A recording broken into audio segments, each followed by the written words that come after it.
All right, guys, it's Eric. Free NBA daily bets. We're moving on to Thursday. I did not have any official bets today, although I did live bet the Memphis Grizzlies, and what a freaking disaster that team is right now. Like, can't even like. It's just so annoyed by them right now. Anyways, let's keep going, guys. Let's talk about Thursday's games. There's only 4 games. You got the Bucks at the Grizzlies. That's the first game, and let's just get right into it. So Memphis just lost tonight. I think they're 1-3 on the season. I think they've lost like 3 in a row. Sorry, let me. I was not expecting them to lose tonight against the Nets. The Nets had a an overtime game against the Nuggets yesterday in Brooklyn. So like Brooklyn had to travel after the game, after they were dog ass tired, played a lot of minutes, had to go to Memphis. Memphis was off a loss to where they gave up a 20-point lead to the Chicago Bull. Yeah, to the Chicago Bulls. Lost to the Chicago Bulls at home.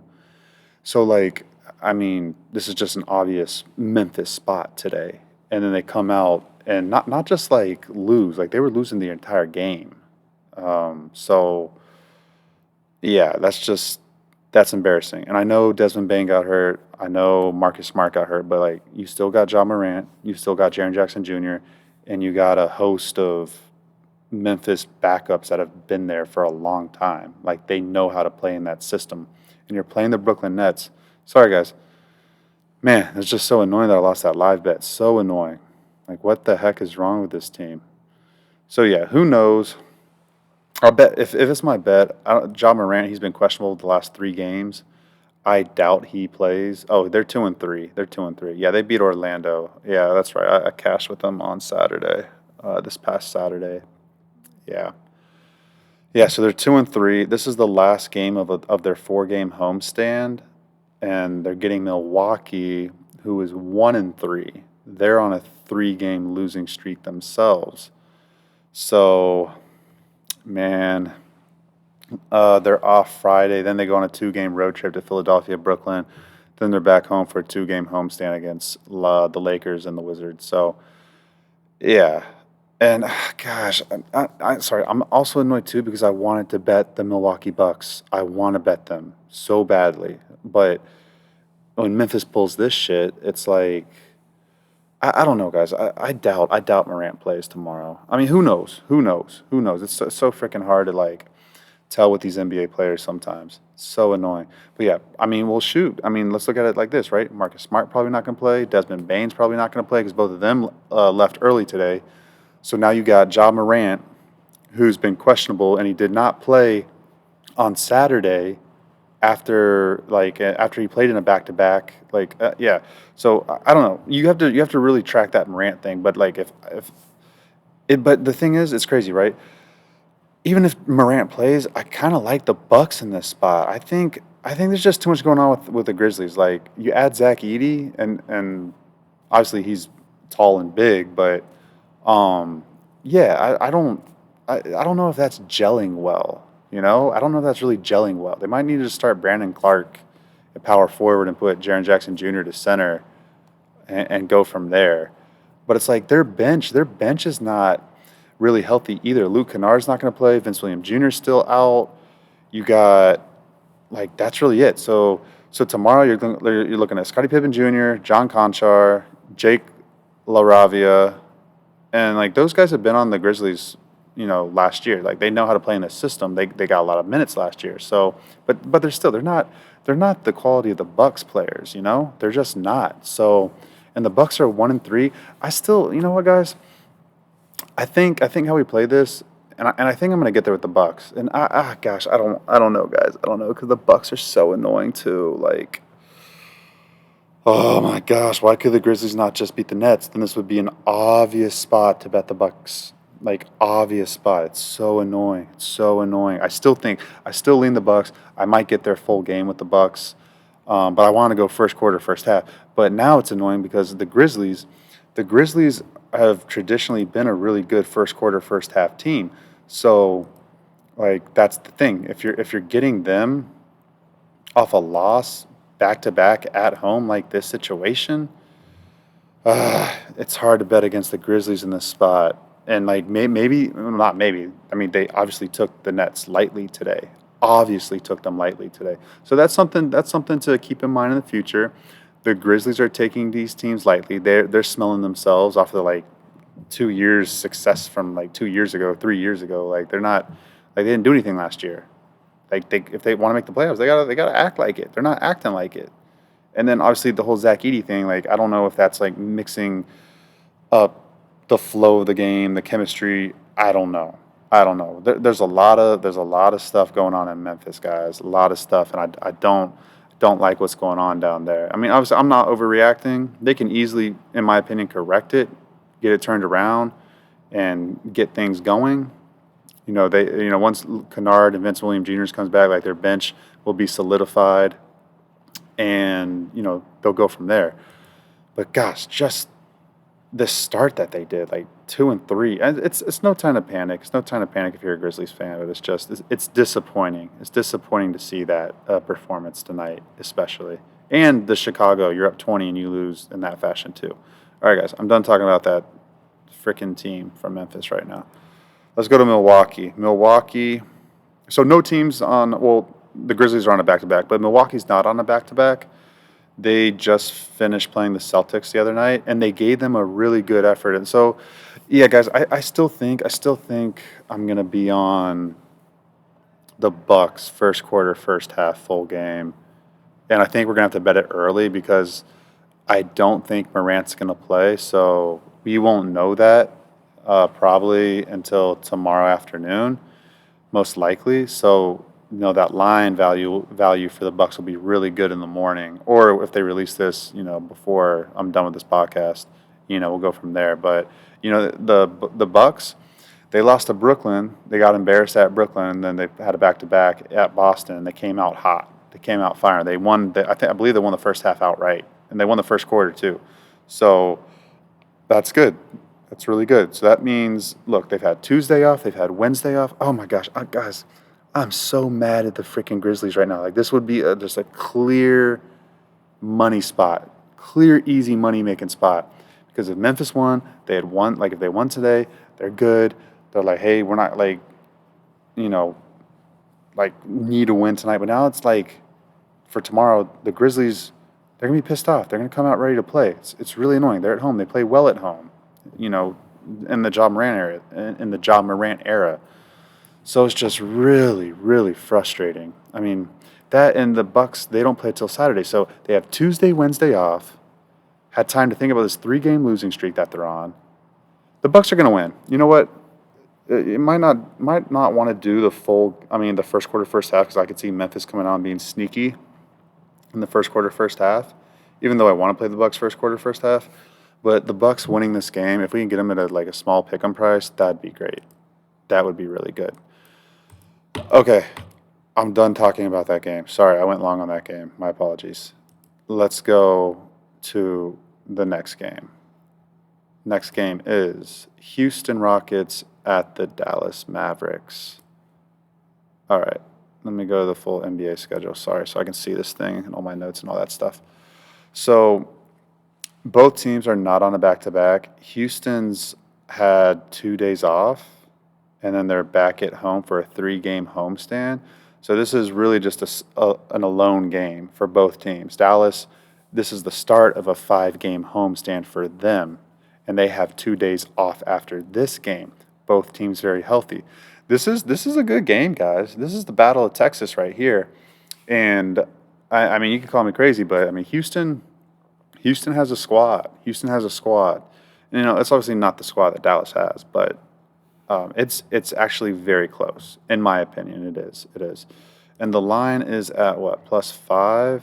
Yeah, it's +5 right now. +6 at FanDuel. Is that real? +6? Hold on, guys. I got to look at FanDuel right now, because sometimes my internet site doesn't suit up with the actual app itself. Yeah, they got a +6 up there. Wow, it's -112 now though, but still, Still, I think that's too high. I mean, I was telling myself if this line got up to +7, like, I gotta bet that, and maybe it will, maybe it will. Um, because in my opinion, it's just simple. Like, so the Mavs, they're really good, guys. Don't get me wrong. They're really good. Klay Thompson has a lot of really good scoring there, and they already have good scoring. I mean, PJ Washington improved his 3-point shot in the playoffs last year. Let's see how that keeps going this year. And then, their depth is very good too. Sorry, I'm just pulling up their depth chart. And then, Kyrie and then, Quentin Grimes, Spencer Dinwiddie. I don't know about Dinwiddie, but Derek Lively. This is a good squad. This is a good squad. So, but I mean, the Rockets are solid too, guys. Rockets are solid too. Like I don't know. I see this game being a close game. Both teams are fresh. Both teams are ready to go. This should be a really good game. I do like this staying close. I lean Rockets. I don't know if I'm going to get there with it, but I definitely lean the Rockets. All right, the over under is 227 and a half. That just kind of seems a little high. I know the Mavs can shoot the crap out the ball, but the Rockets they don't play high scoring games often. So for this game to get into the teens, I don't know. I lean under there, guys. I lean under. All right, let's go to the next game. Got the Spurs traveling to the Utah Jazz. The Spurs are playing right now. They're getting semi blown out by like 15 points at Oklahoma City. So who knows how long those starters play, and then you got to travel all the way to Utah, play in the altitude, but then Utah's not very good. So, but Utah will be rested, and they're still winless. They haven't won this year. So Utah has not won a game. Spurs have won a game, second game off a back-to-back, going to altitude. Not like super long travel, but it's I wouldn't say considerable, but it's medium travel. It's not like they're gonna just take a 1 hour plane flight. It's more than an hour. Pretty sure OKC to Utah is. And yeah, Utah has a 4-game roadie on deck. Starts Saturday. So but Markkanen's questionable. So like there's a lot of moving pieces there. And I want to lean Utah. And if we get them at like a pick 'em price, gosh, it's so hard to bet the Jazz right now, guys. I mean, I've been betting them, but like for them to win, it's like I don't know. Even against the Spurs with old ass Chris Paul and Wemby did get hurt in this game and he left and then he came back. So who knows? He might not go tomorrow. It might be like, hey, he got a little hurt against Oklahoma City. Let's take it easy. Let's not like force this. Let's just sit him. That could happen too. And Utah, gosh, that's tough, guys. That's tough. I mean, it's just so hard to trust Utah right now. They're not shooting the ball well right now at all. They have the guards to create offense, and they're just really not doing it. So I'm probably going to get there with Utah. I hate to admit it. I'm probably going to get there with Utah. They got to get a win. They know this is a very high chance of them getting a win here. I think they're going to come out ready, rested, no back to back, ready to go. I'm probably going to be on Utah, guys, unless it's just some crazy like -4.5 spread. Like if it's -4.5, like that's freaking crazy. I don't care if the Spurs are on a back to back. Like that's crazy, guys. I mean these two teams are kind of equal. Let's hope this line opens up at like -2, -1.5 Utah, and I'll take them. I'll take them. I have to, guys. I have to. I mean these NBA teams they don't keep shooting this poorly forever. And Utah they can shoot. They got some scores. So I expect them to break out and get this win here. All right, last game on the board for tomorrow is the Phoenix Suns at the Los Angeles Clippers. The Clippers are playing right now against the Portland Trailblazers, and it's 26-24. Portland's putting up a good fight. And this is the thing, guys. I had a feeling. I think Portland's a little better than I thought this year, and I keep saying that, but it's like, am I going to bet them? I don't know. I don't know, guys. It's hard to bet, but the Portland Trailblazers, it really is. But I think I've seen enough where I think we can trust them in that plus 8.5 point spread range like they are tonight. I think we can start trusting them. So, I mean, that core's not core, but I mean those young guys. It's another year together. I think we can start trusting them. Sorry guys, I'm going off on the Portland Trail Blazers, but let's talk about the game. Phoenix Suns at the Clippers. So Clippers are playing tonight at home. They'll play again at home tomorrow. So it's not like they're traveling anywhere. And usually on back-to-backs when they're doing home and home, not home and then travel somewhere, it's really not that big of a deal in my opinion. It's really not. You just went out, you worked out hard, you go to bed, you wake up. I mean, these guys run around every day. It's not like they're going to be like not super fresh. Like I still think they're going to be feeling pretty good and ready to go. I do. The Clippers. Even if this game is close and they go into overtime, like, yeah, it's not ideal, but home and home, these guys go to bed, go to sleep in their own beds at night, come back, ready to go the next day. I mean, they're athletes. They're professional athletes, guys. I don't think you need to take that back-to-back stuff. I think people take it too out of context, like what's really happening. But so I do expect the Clippers to be okay, ready to go tomorrow. And these two teams played on the opening night, or it was their first game.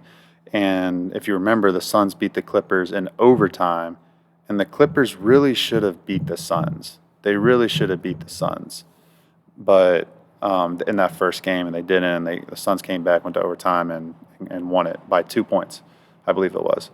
So Clippers returning back to the scene of the crime against the Suns.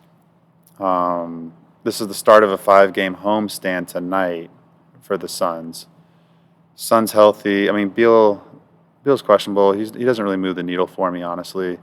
And then after this, then the Suns are off. So the Suns are in a clear good rest advantage spot. They don't play tonight, and they don't play on Friday. So they have a 3-game homestand on deck starting Saturday.